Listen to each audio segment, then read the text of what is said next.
I'm going to attempt something different today. I am here for the vibes once again. And what I want to do is normally I would grab the conversation cards from the Diary of a CEO and Stephen Bartlett and use it as a question that I answer at the end of the episode, which I tend to do, which is the Just a Moment segment.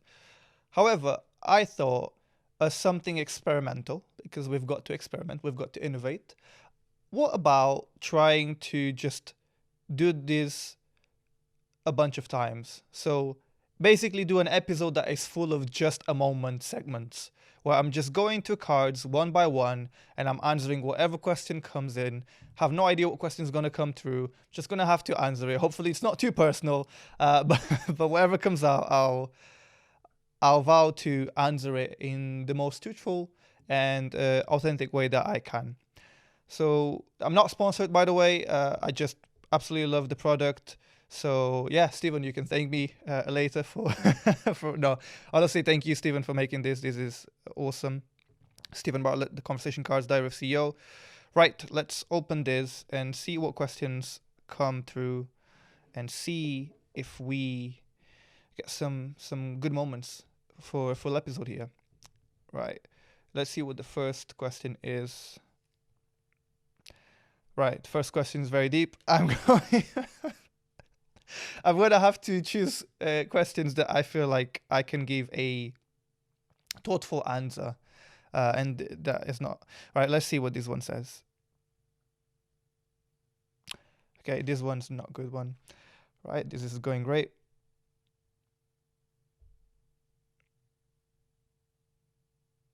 Okay, this one, yeah, I can answer this one. This one is by Billy McFarland. I hope I'm saying his name right. He answered the question, I believe. Oh no, he asked the question, and Darren Brown was the one who answered the question. And now I get to answer the question too. How cool is that? Right, so actually, let me show you as well. You probably might not be able to see it in the shot, but clearly it's the question. So if you could only call or speak with 4 people for the next 4 years, who would they be? To me, it's straight up my mom, my brother, my partner, and the 4th person.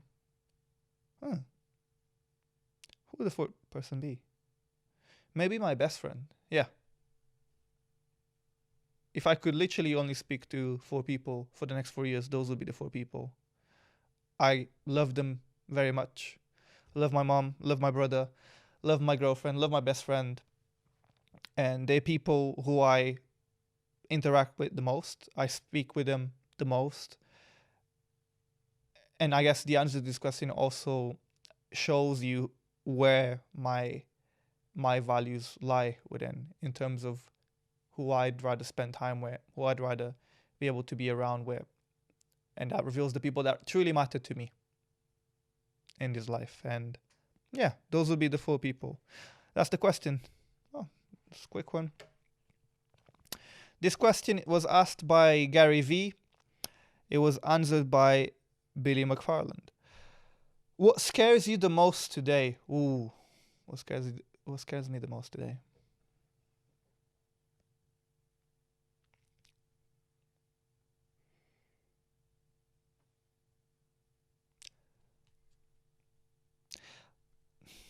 I don't really operate from a frame of fear, so I don't have anything actively that I'm scared about or scared of, or anything that actively scares me. But I would say that, because I want to try and give an answer to this without the fluff, I would say that I'm a bit concerned, I guess, with the state of the world. Just a lot of things going on in the world at the moment. There's a lot going on at the moment in the world. A lot of things changing. I wouldn't necessarily say they're changing for the better. And that's not, this is a worldwide global thing that I'm referring to. I am not talking necessarily about the place where I live or the country that I live in. I'm actually just making a general comment, a global comment, that there's a lot of things going on in the world. There's a lot of things changing. I wouldn't necessarily say that they're changing for the better. And I guess that is scary to a certain degree. Scary for my future, our future as a society, where are things going to end up with all the narratives being portrayed globally, the agendas, a lot of people call it politics, but I call it politricks because it's all just a bunch of tricks with certain things that are happening that make me question, is this even the world that we live in? Like, is this even real? Like, common sense has now become not common sense for a lot of things. I don't know. This is just, what scares me the most, I guess, today would be where we're headed for tomorrow. There you go. Next one. Oh, this is a morbid one. It's a morbid one, but I'll answer it. What do you want your tombstone to read about you?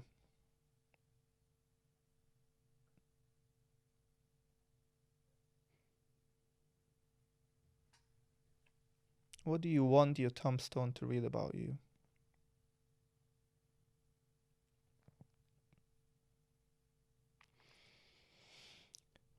I think I answered a similar question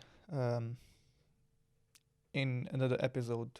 I think the question I answered in a different episode was, how would I like to be remembered, or what would I like my legacy to be? It was something along those lines. And I think my answer to that question would be very similar to this one.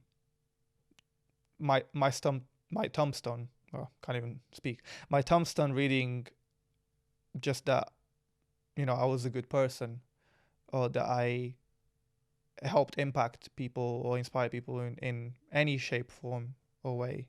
That was a kind human being. That was a good human being. I don't know, something along those lines. I'd be happy with. I've never thought. It's crazy because I don't think anyone ever thinks about their tombstone. But if it was to read something about me, I would want it to read about how good I was as a person. Not perfect, because I'm not perfect for sure. But I'd like to think that I'm trying my best to be good and do good. So that's what I'd want. Right. What do we have here?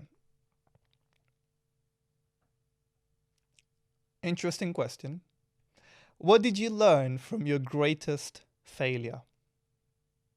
I need to think about this actually.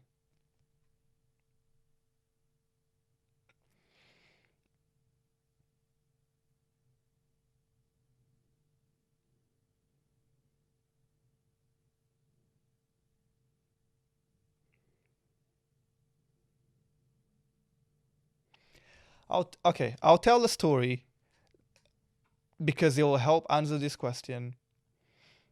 And I've never told this to anyone before. And I can't really believe that I'm going to be telling this here. But I'll tell it because it's the answer to the question. And I told you that I was going to be authentic and answer truthfully. So I will do so. So what did you learn from your greatest failure? I guess we have to start at where my greatest failure was. It's very hard to pinpoint what greatest failure to me means, but there's one that stands out a lot to me. So this was back when I was in Portugal. I was studying. I was in, I think you guys call it high school here. I'm not sure. But it's basically the years just before you go to university. So year 10, year 11, year 12. At least in Portugal, that's how it works. And then you go off to university. So I was in year 12. And in Portugal, the way that it works, I don't know how it works in other places, but basically, as you get to the end of year 12, you effectively have to do a set of exams depending on the course that you're trying to get to in university. And so I wanted to get into computer science at university, and I had to do a maths exam. It was one of the exams I had to do. It was the most important exam that I had to do in order to get into university in Portugal. And I've never been good at maths, never been good at it at all. And I studied a lot for it. I really did. I studied so much for that exam. And I didn't necessarily need to have a pass in that exam in order to get in. I actually just needed to get enough of a certain grade. There was a certain threshold that I needed to hit in order for it to contribute towards my overall average to then allow me to go into university. Because in Portugal, for every course that you want to go at university, depending on the university, depending on the course, they'll have a certain average between 0 to 20 that they want you to be on. So some courses might require you to have a 14 out of 10, 14 out of 20 for a specific course. Other universities might require an 18 out of 20 for a specific course. So your overall average of all the grades you have across the year gets averaged out with the exam grade that you get, and then the final average from that is what they take as the entry level requirement for university courses. And I remember that I knew exactly how much I needed. I didn't need that much, and I studied so much for that exam. And I'm horrible at maths, definitely one of my weaknesses, and something that I didn't double down on, because if I double down on it, it's almost like going against my own abilities in a lot of ways. I'm not naturally gifted for maths. Anyways, long story short, because I'm waffling, I failed the exam. Which meant that I failed to get into university. And at the time being, I don't know, was 17 years old. Was it 17? I think it was 17 or 18. I think it might have been 18 years old. At the time, failing that exam was devastating because I actually didn't know what to do after. Because you got to remember, like, at the time, it was just got to get through year 10, year 11, year 12, pass the exams or get the threshold of the exams that you need to hit to get the average to get into university and do university in Portugal. I was a bit lost after that because I failed, which meant I couldn't get into university, which basically just meant that I had no clear direction for the future. And that was I guess you could call it a failure. And that was definitely, I don't know if it was the greatest one, but it definitely felt like the greatest one and the most significant one, because then it forced me to go into a gap year. A lot of people don't know that I did a gap year, or those that do know that I did a gap year don't necessarily know the true reason why. A lot of people just assume that I just chose to. But if I'm being truly honest and genuine with you guys, it wasn't because I chose to. It was because I didn't actually have a choice in it. I was forced by the circumstances to take a gap year because I was like, well, I can't go into university. I have to wait a whole nother year to be able to retry the exams, resit the exams to try again, right? There's no second try anytime soon. It has to be a year after. So I was basically forced by circumstances to go into a gap year. And a lot of people think it was by choice, but it wasn't. I just never talk about it because it wasn't necessarily my proudest moment. And I'm sure everyone out there can relate that you don't really share the moments that you weren't proud of. It's not the moments that you shouting out loud in the internet. So yeah, that forced me to go into a gap year. But I did a lot of good stuff in that gap year. I did 2 internships. I did one in Portugal as an IT help desk technician. I did another internship in France as a web developer. I took my driver's license. I did a volunteering camp. Like, I did a lot of like good stuff that I'd say helped me, 1, make that the most useful year, and 2, just grow as well as part of it. At that point, I didn't have any choice. I had to take the gap year, so I was like, well, I might as well just make the most out of it. But I definitely felt lost, definitely felt devastated, definitely felt like a failure.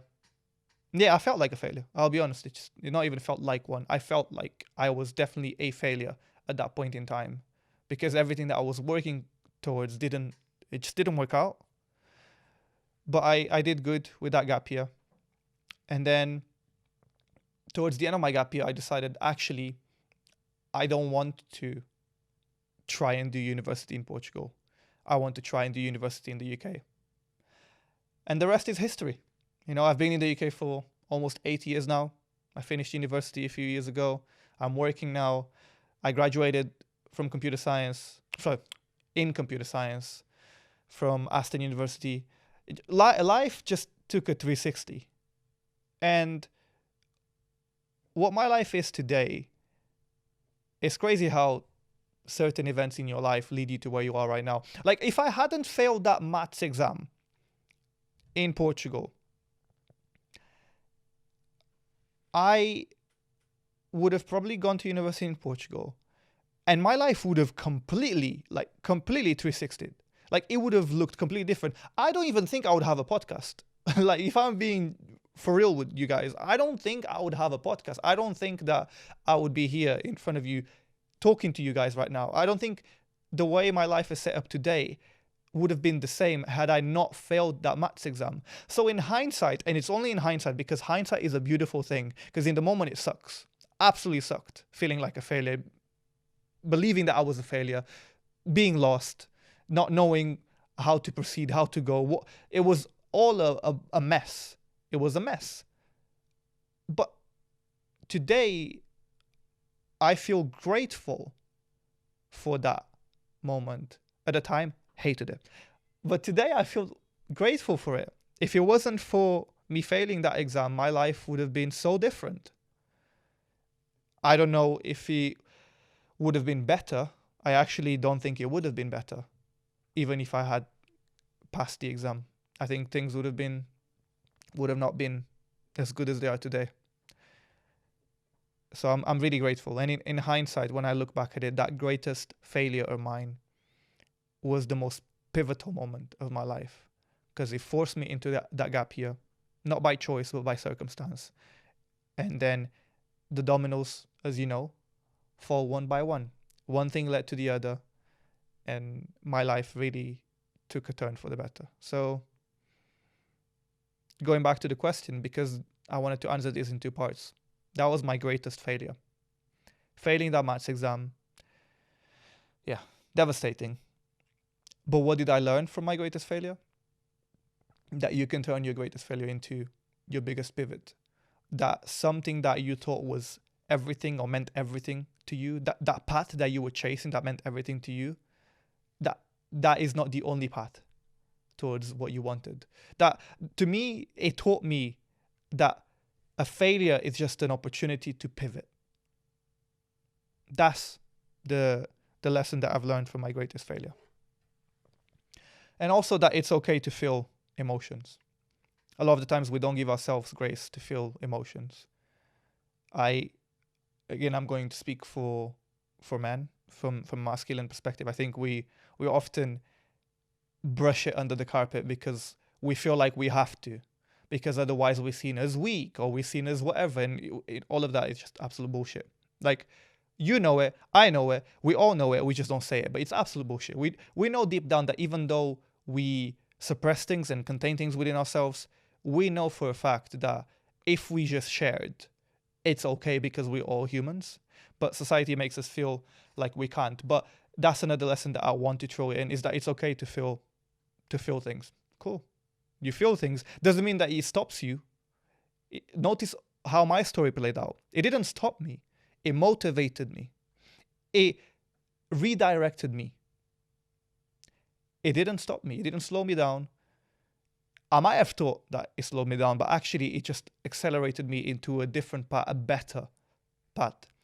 It's an opportunity to pivot, for sure. So yeah, well, that was a long answer, but I felt like you deserve to hear a story that I've not told before. And I was just thinking, why haven't I told this before? Why is it something that I don't share? And it's just because I don't think it's not something that I was proud of at the time. So I don't necessarily shout about the things that I'm not proud of, but hopefully it was useful. Hopefully there's something there. Let's see if we have another question that can prompt for a story. Here's another question. Ooh, interesting.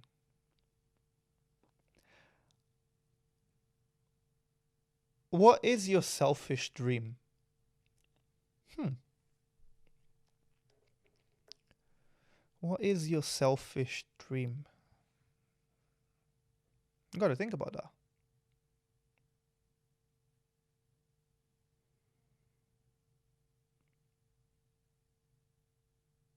I can think of dreams, but just selfish dream is like, oh, that's very interesting. All of the dreams that I'm thinking about right now, they're all selfless dreams. Like literally, I was thinking about, well, I want to look after my family, retire my family so they don't have to work, everything's taken care of financially. But that's not a selfish dream, that's a selfless dream, isn't it? I was thinking about how I want to also, I my selfish dream. Yeah, this is a interesting one because all the dreams I'm thinking about are dreams that lead to me being selfless. Like I want to be financially stable and be financially free so that I can look after my mom, take care and support my brother, provide for my partner, just help the people that I love around. Like that's I was gonna say selfish dream, but it's not. It's a selfless dream, isn't it? What is a selfish dream? Wow. Let me try and think.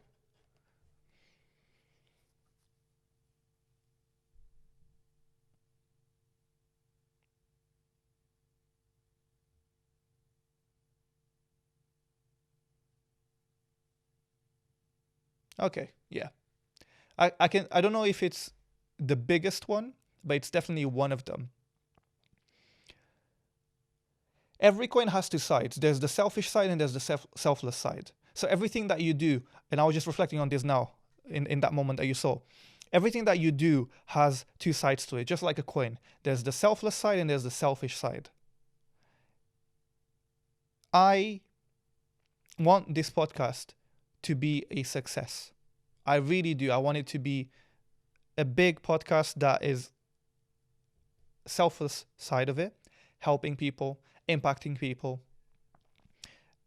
making some sort of positive change, helping people that might need it, that might benefit from the content.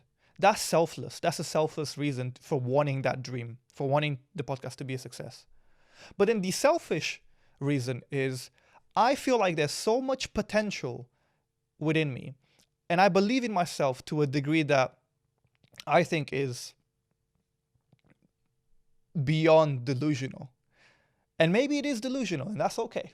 Maybe I'm just a delusional guy, but with a big dream. But I think the selfish reason for wanting that dream is because I feel like there's so much untapped potential within me. I want to see myself flourish to my highest purpose. I want to see myself flourish to and blossom to my biggest potential, to my fullest potential, to my truthful potential. That's me. That's selfish. That is me. That is selfish. But the selfless reason is I want to help people. And I think those two can coexist. You can chase a dream and have two reasons why you want to chase that dream. Even the financially free dream that I just spoke about earlier, there's two sides to that as well. Selfless, want to provide for my family, provide for my partner, help the loved ones around me. Selfish, I want to provide for myself and help myself. Right? That's the truth. So every dream or every big thing that you do, there's always going to be two sides to that coin. There's going to be the selfish side and the selfless side. So this was a good question, actually. I like this question because it made me think about a thought that I hadn't had before. So I like that. That was pretty good. What is your selfish dream? Yeah, there's a bunch of them, but you know, I think the one that I think about the most at the moment is the podcast. That's the one that I'm trying to give it my all. I like that question. That was a good question. Let's see if we have time for one more. What are you missing most in your life? I'm going to think about that as well.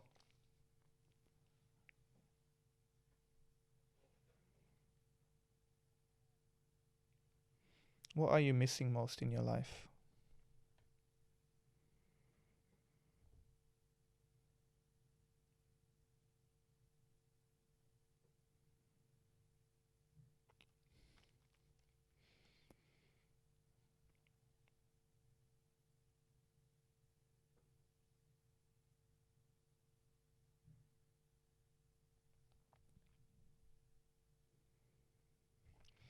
I'd say freedom. I'd say freedom. Geographical freedom, time freedom, financial freedom. Yeah, I'd say freedom. Because, again, the world runs on finances. And in order to be okay in life, I think you need a degree of freedom. And I'm not talking about freedom of like being outside and not being in jail. Like, obviously, like I am free in that sense. Free Eric, right? I am free in that sense. But I think if I have to reflect on what I'm missing the most in my life at the moment, it's literally the thing that I'm working towards. Geographical freedom, time freedom, financial freedom, just freedom, and also like peace of mind. Actually, byproduct of that, peace of mind. It's peace of mind that I well, it's freedom that I miss because it allows me to have peace of mind. For me, my family is super important. My partner is super important. My loved ones are so important to me. I love them so much and I want to look after them and provide for them and make sure that they're okay. And that's all I can think about is my loved ones. You know, the things that I do are very selfless driven. Of course, there's a selfish side, like we just spoke about earlier, but they're very selfless driven because I want the people around me to be good. And, I'm saying this, it's not like things are bad. No, things are not bad. But I want things to be great, not just good, great, not just okay, great, not just decent, great. I want things to be, yeah. I'm waffling now. So, but yeah, that's it. It's freedom. Oh, I kind of enjoyed that. That was pretty cool. That was just a moment, basically on repeat, the whole episode. Here for the vibes. That's the motto today. Here for the vibes. Thank you so much. I hope you hit the subscribe button if you've enjoyed the episode. It would mean the world to me. It would help the podcast. And, we're on a mission here. We're on a mission. So that subscribe button, that follow button, you pressing it takes 1 second. But the impact it has on the growth of the podcast is undescribable. So thank you.